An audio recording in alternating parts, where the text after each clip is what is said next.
नमस्कार मित्रों, अनंत कथा सागर चैनल में मैं डॉक्टर आदित्य पारेशरी आपका एक बार फिर स्वागत करता हूं और सनातन हिंदू धर्म की मान्यताएं और परंपरा को लेकर अगली चर्चा लेकर फिर प्रस्तुत हूं।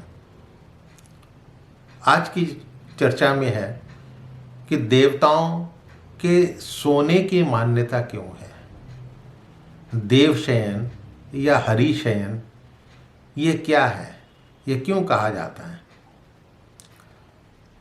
प्रतिवर्ष आषाढ़ मास के शुक्ल पक्ष की एकादशी से हरिशयन अथवा देवशयन प्रारंभ होकर कार्तिक शुक्ल एकादशी तक चलता है। इसी को चातुर्मास भी बोलते हैं।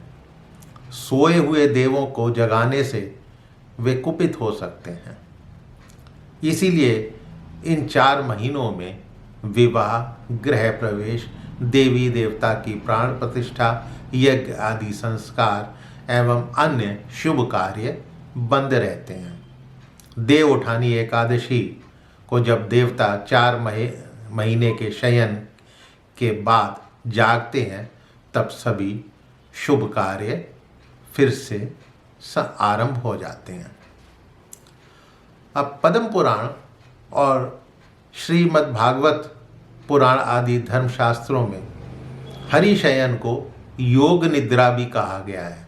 भगवान विष्णु मानसिक तप करके अपने परम इष्ट की साधना करते हैं। ये भी एक योग निद्रा ही है, जिसे शयन के नाम से जाना जाता है। हरि के रूप सूर्य, चंद्रमा, वायु और विष्णु भी हैं। हरिशयन के यदि दृष्टिकोण से देखा जाए तो इन 4 मास में बादल, वर्षा के कारण सूर्य चंद्रमा का तेज क्षीण हो जाना उनके शयन का ही रूप है, और वर्षा काल के बाद वायु शांत रहती है, जो वायु के शयन का द्योतक है।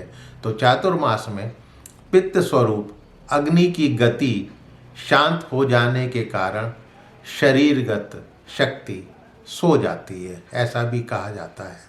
इसीलिए कई लोग चातुर्मास में एक समय भोजन करने का नियम लेते हैं, ये कहा गया है।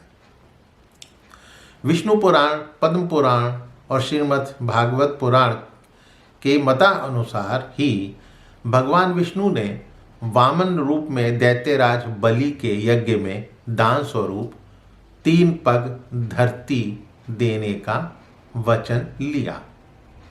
बाली से उन्होंने 3 पग धरती देने का वचन लिया। विष्णु ने अपना विराट रूप धारण कर वचनानुसार पहला पग बढ़ाया तो संपूर्ण पृथ्वी नाप ली। दूसरे पग में आकाश और सभी दिशाओं को ढक लिया। दूसरे पग जब उठाया तो सारा स्वर्गलोक ले लिया। अब तीसरा पग रखने के लिए उन्होंने बलि से जगह मांगी, तो अपना वचन पूरा करने के लिए बलि ने स्वयं को समर्पित करते हुए विष्णु से अपने सिर के ऊपर तीसरा पग रखने को कहा। इससे भगवान विष्णु ने प्रसन्न होकर सत्य पालन और त्याग के लिए उन्हें महादानी के रूप में सम्मानित करके पाताल लोक का अधिपति बना दिया और वर मांगने को कहा। तो वर मांगते हुए बलि ने कहा कि आप नित्य ही मेरे महल में रहें, ऐसा मैं वर मांगता हूँ। इस पर विष्णु ने उन्हें वरदान दे दिया। अब बलि के बंधन में स्वामी विष्णु तो बंध गए, बाकी लोग क्या करेंगे। अब स्वामी को बंधा देखकर लक्ष्मी ने बलि को भाई बना लिया और राखी बांध दी और स्वामी को वचन मुक्त करने का निवेदन किया।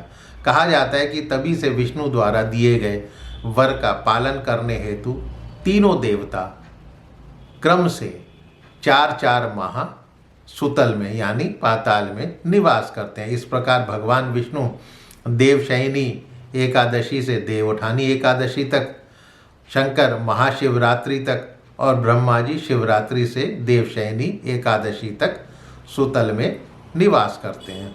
अब पौराणिक आख्यानों के अनुसार हरिशयन के दौरान भगवान विष्णु क्षीर सागर में शेष शैया पर योग निद्रा में लीन हो जाते हैं और उनका दूसरा जो रूप है वो राजा बलि के यहाँ सुतल यानी पाताल लोक में रहता है। तो ये मान्यता हमारे सनातन हिंदू धर्म की परंपरा में है कि देवताओं के सोने की या हरिशयन की ये मान्यता है क्यों। तो मित्रों, ये चर्चा अवश्य आपको पसंद आई होगी।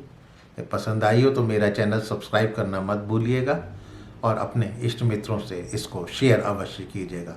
फिर मिलता हूँ किसी नए चर्चा, कहानी, कथा के साथ। तब तक के लिए नमस्कार।